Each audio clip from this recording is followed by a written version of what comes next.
Hello everyone, আমি সৈকত চ্যাটার্জি আর আমাদের channel BTN info সলিউশনে সকলকে স্বাগত জানাই।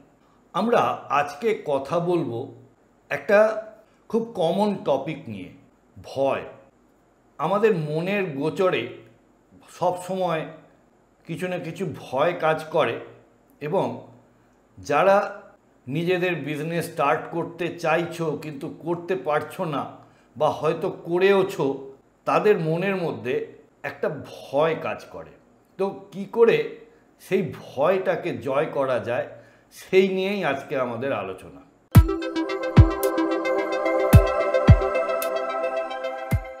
বন্ধুরা, তোমরা যদি এখনও আমার চ্যানেল সাবস্ক্রাইব না করে থাকো তাহলে প্লিজ সাবস্ক্রাইব করো আর পাশে থাকা বেল নোটিফিকেশনটা প্রেস করতে ভুলো না, কারণ আগামী দিনে motivation, digital marketing, career related অনেক কিছু নিয়ে আমরা কথা বলবো আর তার নোটিফিকেশন যেন তোমাদের কাছে পৌঁছে যায়। তো চলো শুরু করি, কিভাবে ভয়কে জয় করা যায়, ভয় কত রকমের আর সেগুলোকে আমরা কি করে ওভারকাম করব। প্রথমে বুঝতে হবে যে কি কি জিনিস থেকে আমাদের ভয় আসে। যেমন ফিয়ার অফ আননোন। যারা অনেক দিন চাকরি করছো, একটা স্কিল সেট নিয়ে কাজ করছো, তাদের মনের মধ্যে একটা সুপ্ত বাসনা অনেকেরই থাকে যে এবার নিজের কিছু করা যাক। কিন্তু মনের কোণে কি কাজ করে না, সেই ভয়। কিসের ভয়? বিজনেস থেকে সেই পরিমাণ ইনকাম আমি জেনারেট করতে পারবো তো?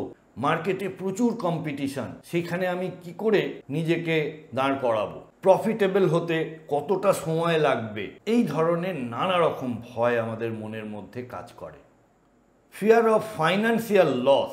প্রত্যেকের জীবনে টাকার দরকার আছে, আর যারা চাকরি করছো তাদের এখন একটা স্টেডি ইনকামে অভ্যস্ত হয়ে গেছো, সেই জায়গা থেকে আবার জিরো থেকে শুরু করতে গেলে অনেক সমস্যার মধ্যে পড়তে হবে। নেক্সট আসছি ফিয়ার অফ জাজমেন্ট। আমি যদি আজকে এত ভালো একটা চাকরি ছেড়ে এই বিজনেস করতে লাগি তাহলে লোকে কি বলবে? ফ্যামিলি, ফ্রেন্ডস, রিলেটিভস এরা আমাকে কিভাবে নেবে? যদি ফেল করে যাই, যদি সাকসেসফুল না হই, তাহলে আগামী দিনে কি হতে পারে? নেক্সট হচ্ছে পারফেকশনিজম। অনেকেই ভাবে যে আমি জানি জিনিসটা, কিন্তু অতটাও ভালো জানি না যে এখনই একটা বিজনেস স্টার্ট করতে পারবো। এটারও একটা ভয় যে আমি একা পুরো কাজটা নামাতে পারবো তো? তো এই ভয়গুলো খুব স্বাভাবিক, যে কোনো মানুষের মনে এই ভয় আসাটা খুবই স্বাভাবিক একটা ব্যাপার, এবং এখানে এই ভয়টাকে জয় করাটাই হচ্ছে পুরোটা মাইন্ডসেটের ব্যাপার। তাই এখানে আমরা মাইন্ডসেট নিয়ে কথা বলবো। Failure is not final. Failure কখনোই তোমাকে ডিফাইন করতে পারে না। আমি এমন অনেকের জীবনী পড়েছি বা আমার চারপাশের লোকজনকেও দেখি যে তারা কাজ করতে গিয়ে ফেলিওর হয়েছে, কিন্তু সেখান থেকে ঘুরে দাঁড়িয়েছে এবং এই ফেলিওরটাকে অ্যাজ এ লার্নিং লেসন হিসেবে নিয়েছে। Focus on growth. আমরা সব সময় যে কোনো কিছুকে মানিটারি অ্যাসপেক্টে দেখি, কিন্তু এই দেখাটা অনেকটাই ভুল। কারণ আজকে আমি যেটা করছি সেখানে সাকসেসফুল নাও হতে পারি, কিন্তু এই পথ চলতে গিয়ে যে ভুলগুলো করছি এবং ভুল থেকে যে শিক্ষাটা নিচ্ছি, সেইটা কিন্তু আমার জীবনে একটা পিলার হয়ে দাঁড়াবে যে এই ভুলটা যেন আমি আর না করি।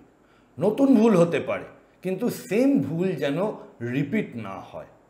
আর একটা পয়েন্ট হচ্ছে যে কত টাকা ইনকাম করলাম তার থেকে জোর দাও কতটা শিখলাম, বা এই ব্যাপারটা থেকে আমি কতটা নতুন শিখলাম। তোমার এই যে একটু একটু করে শেখা, এই শেখাটাই তোমাকে এগিয়ে নিয়ে যাবে।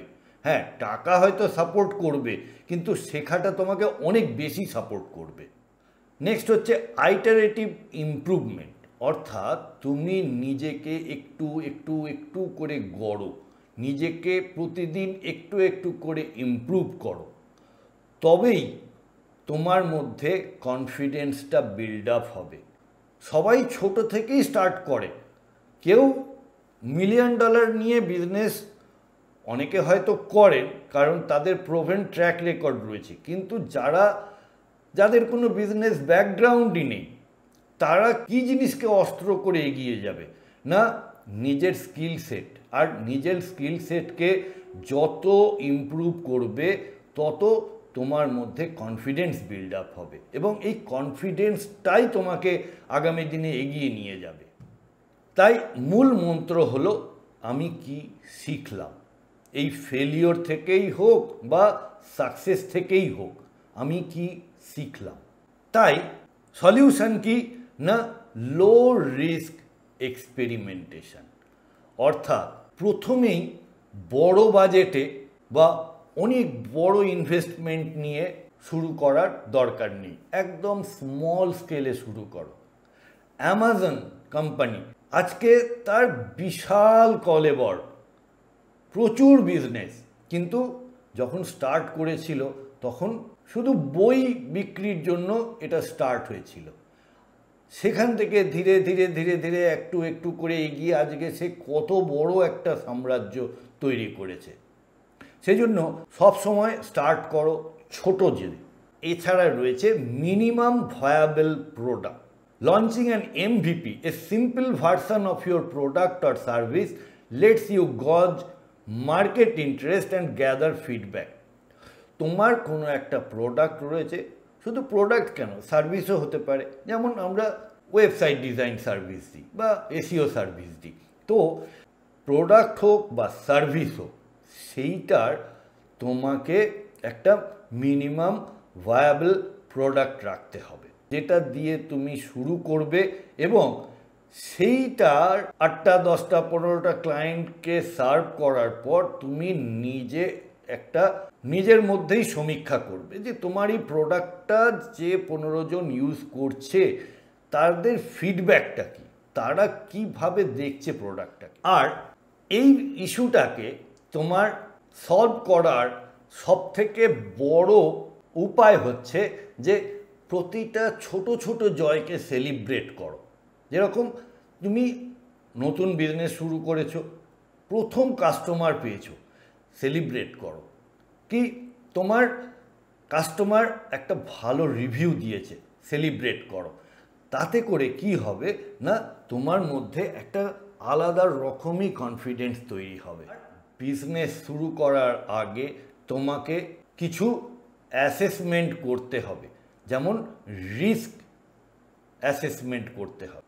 যেমন কোনো একটা বিজনেস স্টার্ট করার আগে তোমাকে অবশ্যই তার ফিনান্সিয়াল ব্যাকআপের কথা ভাবতে হবে, কারণ তুমি একটা জিনিস শুরু করছো, তুমি যে কালকেই সাফল্য পাবে কি কালকেই 10টা ক্লায়েন্ট পেয়ে যাবে এরকম হতেই পারে না। তাই তোমার কাছে একটা ফিনান্সিয়াল ব্যাকআপ থাকা দরকার, যে আমার এই 3 মাস লাগবে আমাকে এটা দাঁড় করাতে, তাই এই 3 মাস আমি যেন ওই ব্যাকআপ থেকে চালাতে পারি। এছাড়া অপারেশনাল ইস্যুস আছে, যে কাজ তো নিলাম, কাজটা তো করে দিতে হবে, বা প্রোডাক্ট নিলাম, প্রোডাক্টের প্রপার সার্ভিস দিতে হবে, আফটার সেল সার্ভিস দিতে হবে। তো সব সময় এই রিলেটেড ইস্যুগুলোকে অ্যাড্রেস করার জন্য তোমার কাছে যেন একটা অ্যাসেসমেন্ট থাকে এবং সেইটাকে কাউন্টার করার জন্য একটা যেন প্ল্যান থাকে। আর এইটাকে জয় করার জন্য তোমার সব সময় উচিত SWOT বা SWOT অ্যানালিসিস করা, যে তোমার উইকনেসটাকে কি করে স্ট্রেংথে বদলানো যাবে, থ্রেটটাকে কি করে অপরচুনিটিতে কনভার্ট করা যাবে। আর এইটার জন্য দরকার হচ্ছে সাপোর্ট। প্রথম হলো মেন্টারশিপ। তোমার সন্ধানে এমন একজন গুরু বা এমন একজন ফ্রেন্ড, ফিলোসফার, গাইড, তোমার বিজনেস রেসপেক্টে এমন কারোর সন্ধান থাকা উচিত, যে কোনো সমস্যায় পড়লে তুমি যাতে অ্যাপ্রোচ করতে পারো তাকে। এই জন্য আমরা আমাদের একাডেমিতে একটা লাইফ টাইম মেন্টারশিপ প্ল্যান রাখি, যাতে করে যে কোনো স্টুডেন্ট আজকে 3 বছর আগে যারা শিখে গেছে তারাও এখনও আমাদের সঙ্গে যোগাযোগ করে কোনো একটা সমস্যায় পড়লে।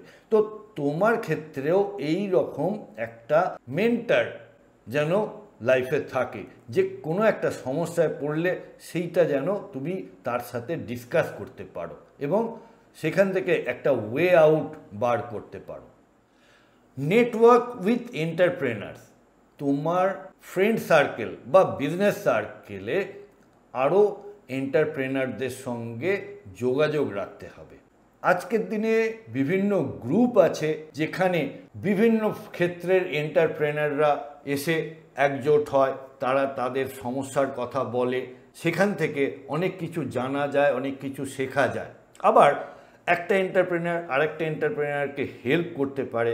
তাই এই কমিউনিটি বিল্ডিংটা খুব ইম্পর্টেন্ট। আর দ্বিতীয়ত হচ্ছে, যেমন টেকনিক্যাল সাপোর্ট দেবে তোমাকে মেন্টর, সেরকম ইমোশনাল সাপোর্টেরও দরকার পড়ে। একজন কারোর দরকার যে তোমাকে পিঠটা চাপড়ে দেবে যে না, এগিয়ে চলো, এই ভুলগুলো করেছো, এই ভুলগুলো থেকে শিক্ষা নাও, এগুলোকে রিকভার করো, এগিয়ে চলো। এই ইমোশনাল সাপোর্টটারও দরকার আছে। তাহলে 3 রকম সাপোর্ট, এক হলো টেকনিক্যাল সাপোর্ট, দ্বিতীয় হলো ফিনান্সিয়াল সাপোর্ট, আর একটা হলো ইমোশনাল সাপোর্ট। এই 3 রকম সাপোর্ট নিয়ে তোমাকে এগোতে হবে। Action over perfection. তুমি একটা জিনিস জানো, নিজের ওপরে কনফিডেন্স আছে, কিন্তু আবার এতটাও কনফিডেন্ট নও যে কাজটা স্টার্ট করতে পারছো না, এতটাও কনফিডেন্ট নও যে আজকে একটা নতুন বিজনেস স্টার্ট করে ফেলবো, কিন্তু কোথাও না কোথাও তোমাকে শুরু করতে হবে। পারফেকশনের জন্য ওয়েট করলে শুরু করতেই অনেক দেরি হয়ে যাবে। সেই জন্য তোমার যা নলেজ আছে সেইটা নিয়ে রাস্তায় নামতে হবে। এখানে একটা গণসঙ্গীতের লাইন আমার মনে পড়ে যে, পথে এবার নামো সাথী, পথেই হবে পথ চেনা। তো রাস্তায় না নামলে রাস্তা তুমি খুঁজে পাবে না। Use data to drive decisions. আজকের দিনে টেকনোলজি যে জায়গায় গেছে সেখানে সব কিছুর ডেটা তুমি হাতের সামনে পেয়ে যাবে এবং সেই ডেটা অ্যানালাইজ করো। ইমোশনাল হলে চলবে না, তোমাকে ডেটা ড্রিভেন অ্যানালিসিস করতে হবে, করে সেই মতো ডিসিশন নিয়ে এগোতে হবে। আমি ভেবে নিলাম যে এটা চলতে পারে, এর কোনো জায়গা নেই। তুমি একটা প্রোডাক্ট মার্কেটে শুরু করতে যাচ্ছ, সেইটার আদৌ প্রয়োজন আছে, সেইটা আদৌ মানুষের কোনো প্রবলেম সলভ করবে, এই ব্যাপারগুলো মার্কেট সার্ভে করতে হবে তোমাকে, সেই ডেটা নিয়ে তোমাকে অ্যানালাইজ করতে হবে। সুতরাং ইমোশনাল হয়ে কিছু কাজ করার থেকে ডেটা ড্রিভেন ডিসিশন নেওয়া সবসময় ভালো। Embrace resilience and persistence.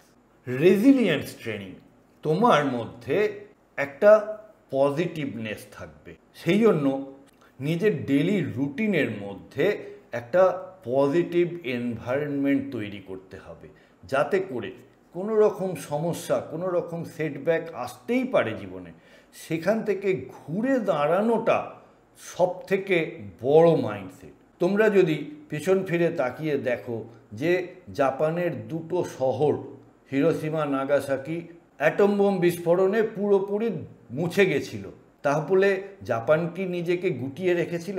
তারা নিজেকে প্রিপেয়ার করেছে, তারা এমনভাবে এগিয়ে এসছে যে তারা আগে যেখানে ছিল তার থেকে অনেক বেশি তারা ইমপ্রুভ করেছে। সুতরাং এই যে রেজিলিয়েন্সটা, ঘুরে দাঁড়ানোর যে মোটিভেশনটা, সেইটা নিজের মধ্যে রাখতে হবে। সেই জন্য প্রতিদিন তোমাকে পজিটিভ থাকার অভ্যাস করতে হবে। বক্সিং রিংয়ে একটা বক্সার অনেকবার পড়ে যায়, সে কিন্তু উঠে দাঁড়ায় নিজের মনের জোরে, আর যখন সে ভাবে আর পারবো না, সেইটা তার কিন্তু শেষ নয়, সে যতবার উঠে দাঁড়াবে ততবার সে কিন্তু ফাইট করার জন্য এলিজিবল হবে। আর যে মুহূর্তে সে ভাববে যে আর পারবো না, তখন সে ওখান থেকে কুইট করছে। সুতরাং তোমার স্কিল তোমাকে কনফিডেন্স দেবে, কিন্তু মোটিভেশন তারও ওপরে কাজ করে। Develop persistence. পারসিস্টেন্স অর্থাৎ নিজেকে এগিয়ে নিয়ে যাওয়া। সেটব্যাক বা আঘাত তো আসবেই, কিন্তু নিজেকে গ্রুম করো এবং নিজেকে এগিয়ে নিয়ে যাওয়া, এইটাই হলো কি। আর তাই তোমাদের কাছে আমার একটা সাজেশন আছে যে ডেইলি রুটিনের মধ্যে ফিজিক্যাল এক্সারসাইজ এবং মেন্টাল এক্সারসাইজ যেমন মেডিটেশন খুব প্রয়োজন, যেটা তোমাকে কামনেস, কুলনেস দেবে আর তোমাকে মোটিভেট করবে এগিয়ে নিয়ে যাওয়ার জন্য, তোমার মধ্যে পজিটিভ এনার্জি গ্রো করাবে। আর তোমাকে সাকসেসটাকে ভিজুয়ালাইজ করতে হবে যে তুমি কি লক্ষ্য নিয়ে এগোচ্ছ।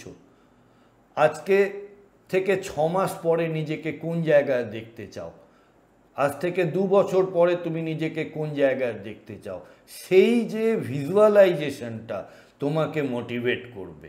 আর এই যে 2 বছর 5 বছরের যে প্ল্যান, সেইটা তো 5 বছর লাগবে তাকে অ্যাচিভ করতে, কিন্তু সেই বড় প্ল্যানটাকে ছোট ছোট ছোট ছোট গোলে ভাঙতে হবে। যে আমি একটা উইকে এইটা করব, আমি পরের উইকে এই কাজগুলো করব, এইভাবে উইকলি প্ল্যানিং, ডেলি প্ল্যানিং করে নিজেকে গোল সেট করতে হবে। সুতরাং আমরা যখন ওপরে উঠি তখন সিঁড়ির একটা একটা করে স্টেপই উঠি, তো ওই এক একটা স্টেপ হলো তোমার এক একটা গোল। একটা গোল অ্যাচিভ না করে তুমি কিন্তু পরেরটায় যেতে পারবে না। তাই এই গোলগুলোকে অ্যাচিভ করলেও তোমার মধ্যে একটা কনফিডেন্স তৈরি হবে।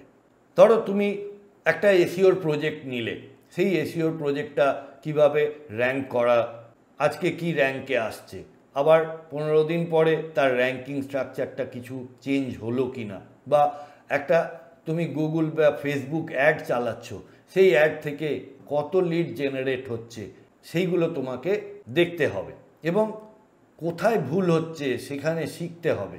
আর redefine success and failure. Failure যদি আসেও, আবারও বলছি যে সেটাকে একটা লার্নিং এক্সপিরিয়েন্স হিসেবে নাও।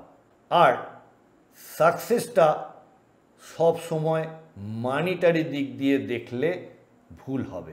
সাকসেসটাকে দেখতে হবে যে আমি কি শিখলাম, কি এখান থেকে আমার এক্সপিরিয়েন্স তৈরি হলো, সেইটার উপরে।